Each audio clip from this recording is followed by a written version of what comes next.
Hey everyone, it's Karen. I'm outside today by my tomato plants, my giant tomato plants. So there could be some background noise because I'm outside, but it's gonna be good. The point of today's video is to talk about my crowd pleaser favorites, the books that I recommend the most. I got this idea from Jean's channel where she did a video just talking about not necessarily her favorite books, but the ones that she recommends the most to other people.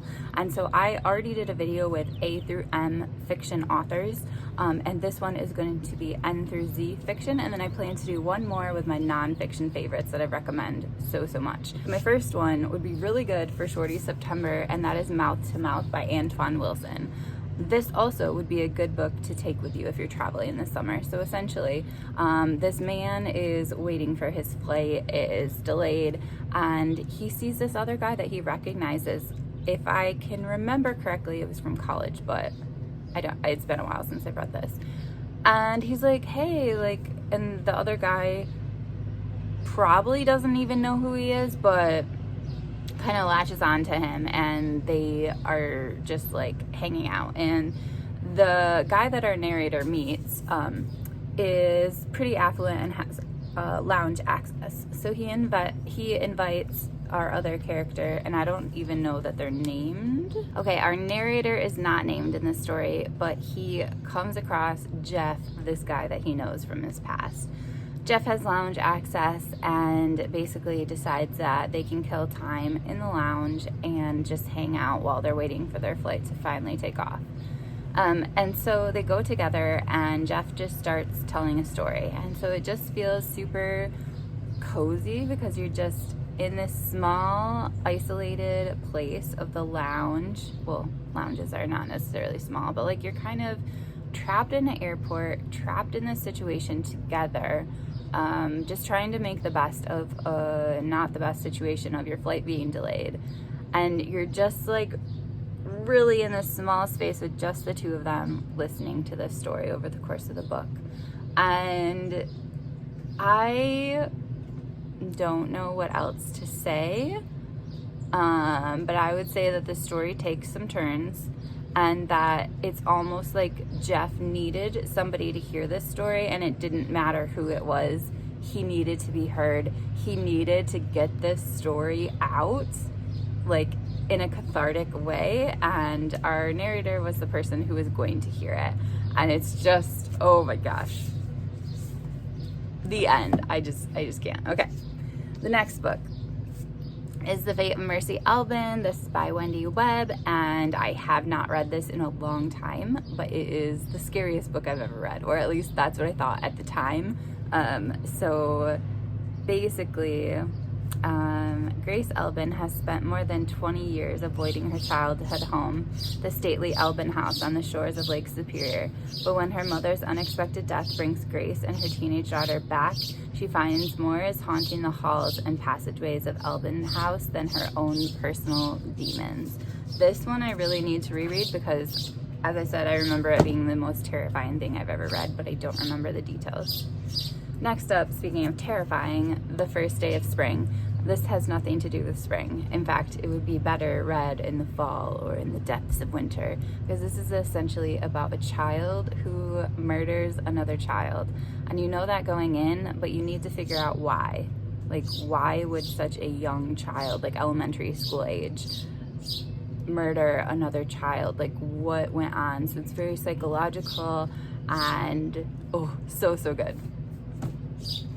Next up, Lonely Castle in the Mirror. This deals with kind of teenage mental health and anxiety, and tells the story of a girl who basically, because of anxiety, is not able to go to school. And the school is jumping through hoops for her, trying to get her to school, and also even trying out this new like alternative place where she might feel more comfortable. And it's just not working. And all of a sudden one day, her mirror in her bedroom just starts glowing, and she goes into it and finds herself in a castle basically. And the premise is that all these children that don't really seem to fit into their normal school situation can go there. I want to say it's between the hours of 9 and 5 every weekday, and they are on the hunt for something. But when they find that, I think it's a key, the whole castle will disappear and all their memories of that place will disappear. And so it becomes kind of problematic because these kids bond together and they feel seen for the first time in their lives. And do they actually want to find this thing that's going to make the castle disappear and that's going to make them not remember any of these friendships that they've had? And they also have to leave by like 5 p.m. every day, or this wolf is going to come and like destroy them. So it's kind of like magical realism, I would say, but so much on mental health and so like heartwarming at the end. Like you don't know why this situation has been created, and you do find that out at the end, and it's just, oh my gosh, so good. This is like, I think, my second favorite book of last year. Like definitely could have been my favorite if I hadn't read The Blue Tent. Okay, then The Secret History by Donna Tartt.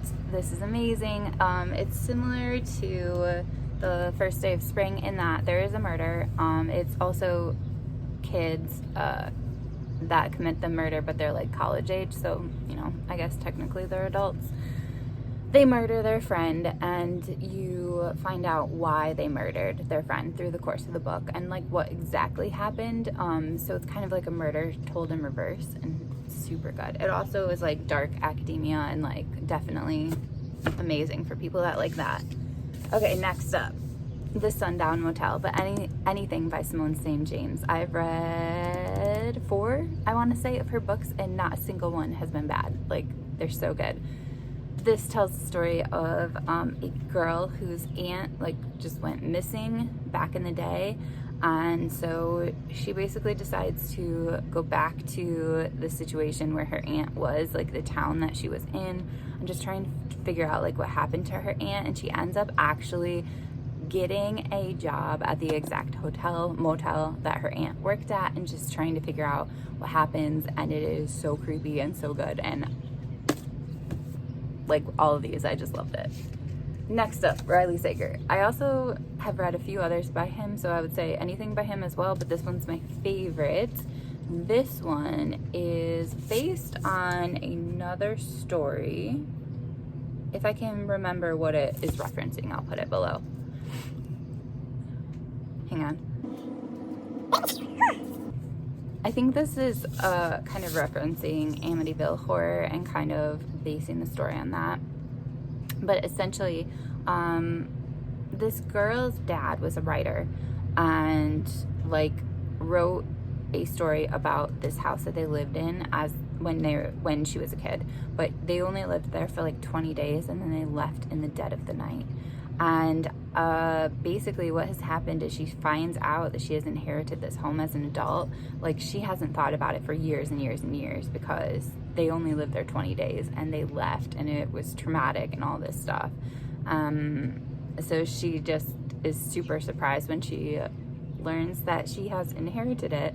So she goes back, and she's very scientifically minded and also is into interior design, I'm pretty sure.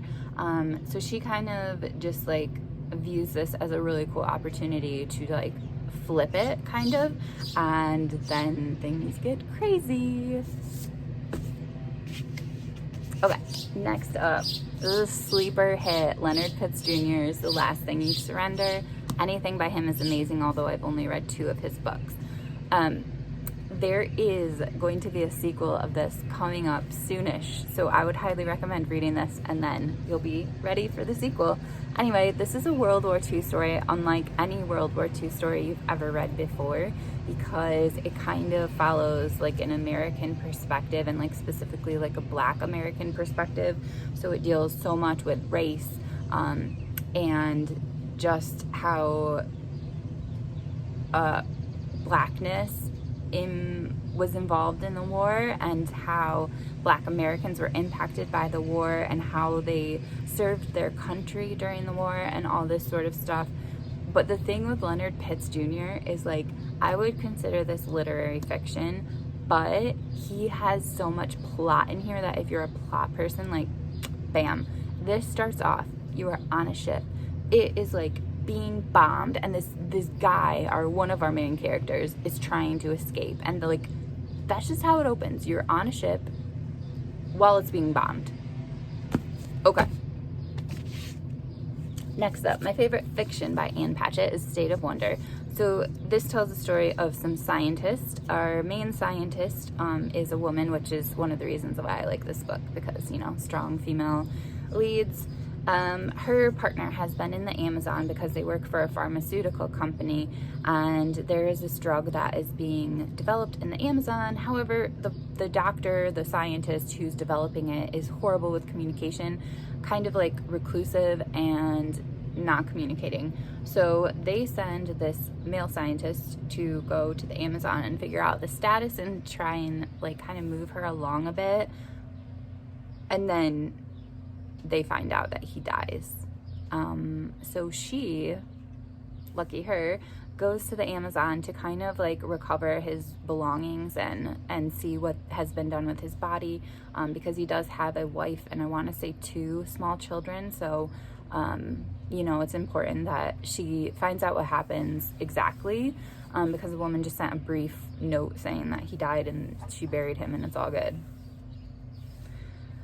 Anyway, so she goes to the Amazon and it's just like this epic adventure with just being in the Amazon and researching a drug and finding out exactly what's going on with the drug and what the drug is for, and encountering people that she has encountered in her past but in very negative situations. And it's really good, and the ending is by far my favorite, but a lot of people don't like the ending because you do kind of have to figure out for yourself what happens. But I will tell you what I think happened if you have read this and you want to talk about it, because I think it's quite clear cut. Anyway, last book, The Sacrament by Olaf Olafsson. So one of the things I love about Parnassus's first edition book club is that it sends me a signed book every single month, and sometimes there are books that I have never heard of in my life by authors I have never heard of in my life, and that is the case with The Sacrament and with Olaf Olafsson. As a former Catholic, this book is particularly interesting to me. So basically, there is a nun who back in the day investigated a sex abuse scandal, and it is it in Iceland? Yes. A young nun is sent by the Vatican to explore allegations of misconduct at a Catholic school in Iceland. So she did that. That's over with, right? Now she's an old woman. So this happened a long time ago. And one of the people that was involved or like a victim of the sexual violence reaches out to her again, like years later, while, you know, she's much older. He's a grown adult now, not a child anymore, and basically wants to meet up with her. The birds are so loud, I apologize. So this is the story of what happened then, what happens now that she's meeting up with this guy. Why does he want to meet up with her? And it's kind of fluid through time. So you're in both parts. You're in the initial investigation, and then you're in the secondary thing about why does this almost stranger want to meet up with her again after all these years. And I'm noticing a common theme. The ending of this is fire. Like, you're gonna want to like throw your book, stand on a table and cheer. So those are my favorite crowd pleaser sort of books that I would recommend to anybody that just asks for book recommendations. And these ones are N through Z as far as fiction writers. I will make one more video soon with all my nonfiction favorites. Thank you guys for enduring the background noise, and I will talk to you later. Bye.